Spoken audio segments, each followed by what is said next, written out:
Em um bom número deles, fica claro que a tripulação demorou muito para iniciar a operação manual do acelerador. Em 5 casos, a tripulação levou mais de 60 segundos para assumir o controle manual da aceleração. No voo 447, isso resultaria em desaceleração rápida e no risco de um estouro repentino.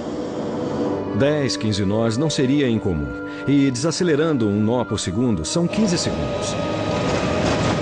A velocidade do avião pode cair bastante e um estouro pode ocorrer rapidamente a essa altitude.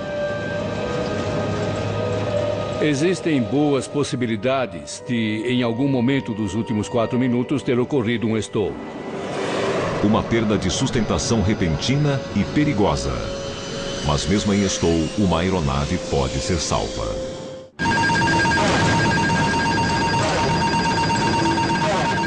Os pilotos do voo 447 podem ter se encontrado em território totalmente desconhecido.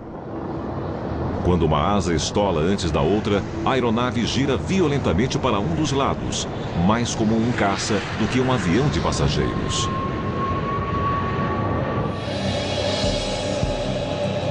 Para se recuperar do estouro, o piloto do voo 447 precisaria de habilidades altamente especializadas. Este é o Centro Nacional para Treinamento e Pesquisa Aeroespacial na Pensilvânia. No controle do simulador avançado, temos o coronel Paul Contois, um ex-piloto de caças F-16 da Força Aérea Americana. Ele acredita que levar uma aeronave ao limite é uma habilidade adquirida apenas através de experiência direta. Nós quase não voamos no piloto automático, temos muita experiência direta com o manche. Isso não só fornece a experiência de se pilotar em condições extremas, como também gera uma confiança para se fazer isso. O simulador tem os controles de um avião de passageiros. Mas, ao contrário dos simuladores convencionais, ele se move como um caça, girando em 3 eixos, para levar os pilotos ao limite da fisiologia humana.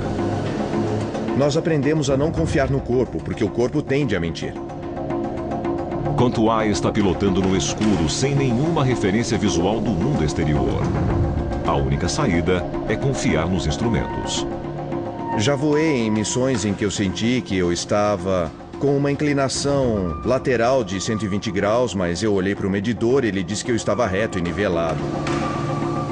O instrutor Glenn King está prestes a simular uma manobra violenta. Como o Stoke pode ter atingido o voo 447.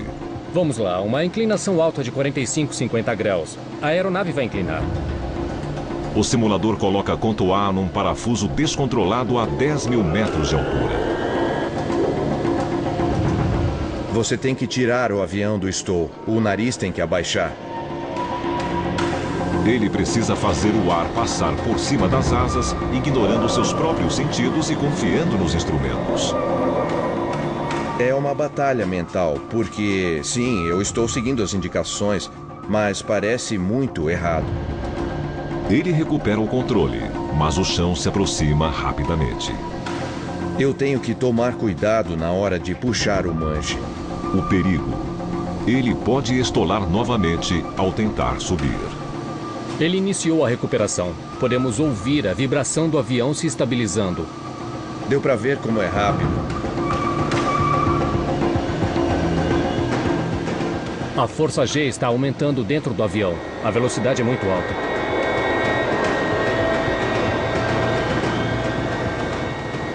Nossa! Recuperar. Pegou bastante altitude. E ele voltou a voar. Contois finalmente recupera o controle. Mas, apesar de anos de experiência em caças, o coronel da Força Aérea perdeu 5.800 metros, mais da metade de sua altitude, em apenas 45 segundos. A maioria dos pilotos comerciais não tem esta experiência. E graças ao piloto automático, eles raramente utilizam os controles manuais.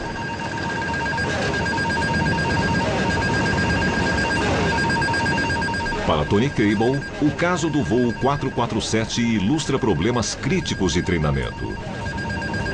Isso levantou a questão de se, na verdade, a situação está piorando por causa do aumento da automação, porque ela reduz as oportunidades de a tripulação pilotar a aeronave manualmente.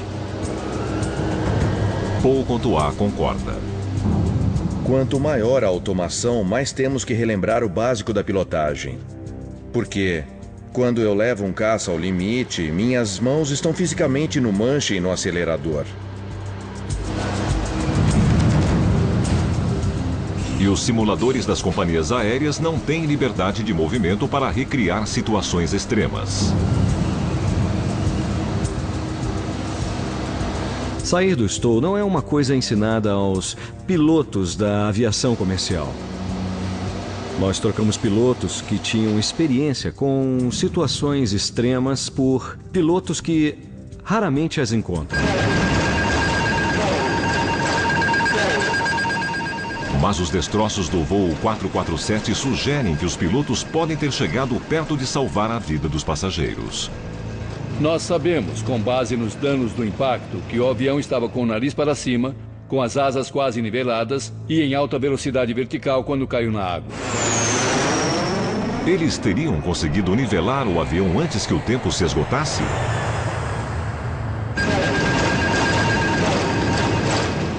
Sem mais evidências, esta é uma pergunta que os investigadores não podem responder.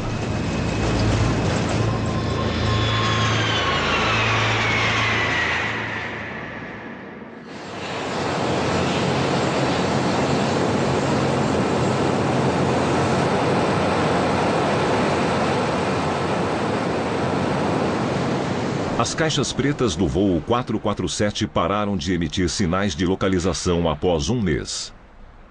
Mas 2 anos depois, elas foram encontradas a quase 4.000 metros de profundidade durante uma operação de busca e recuperação de 8 dias, que contou com robôs submarinos de alta tecnologia. Independentemente do que as caixas pretas revelarem, é provável que o acidente não tenha sido provocado por uma única causa. E em muitos acidentes ocorrem sequências de circunstâncias incomuns, e é só quebrar um elo dessa corrente para impedir que um acidente aconteça. A partir das limitadas evidências iniciais, nossa equipe independente reconstruiu uma sequência de eventos possível. Nenhuma etapa é fatal por si só. Mas juntas, elas fornecem a explicação mais convincente para o mistério do voo 447.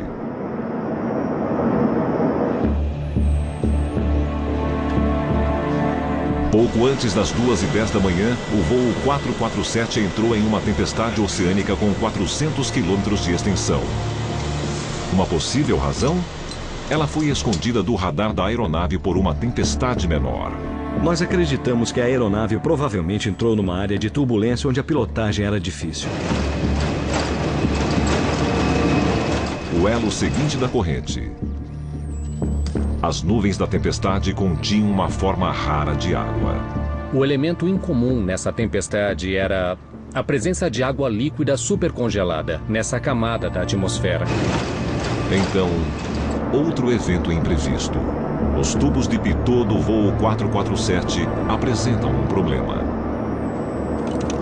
Restam poucas dúvidas de que os medidores de velocidade falharam de alguma forma, provavelmente por causa do gelo, e a aeronave ficou sem controle a partir daí. Os sistemas automáticos de voo falharam, forçando os pilotos a recuperar o controle.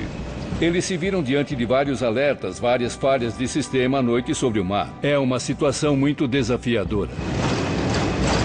Em acidentes anteriores similares, os pilotos não assumiram o controle do acelerador manual como dita o procedimento padrão. A tripulação pode demorar demais para começar a operar o acelerador manualmente, o que é essencial, obviamente, para a manutenção de uma velocidade aceitável. E caso eles tenham desacelerado demais, o possível stall em altitude elevada estaria muito além da experiência da maioria dos pilotos comerciais. Se o piloto nunca passou por isso e não sabe o que esperar, os resultados vão ser desastrosos. Mas em sua luta final, é possível que a tripulação tenha quase salvado os passageiros. Antes de um segundo, e desta vez definitivo, estou. Eles não conseguiram resolver a situação. Uma teoria convincente baseada firmemente na evidência disponível. Mas, até que as informações das gravações de voz da cabine e do gravador dos dados de voo sejam compreendidas, não há uma prova definitiva.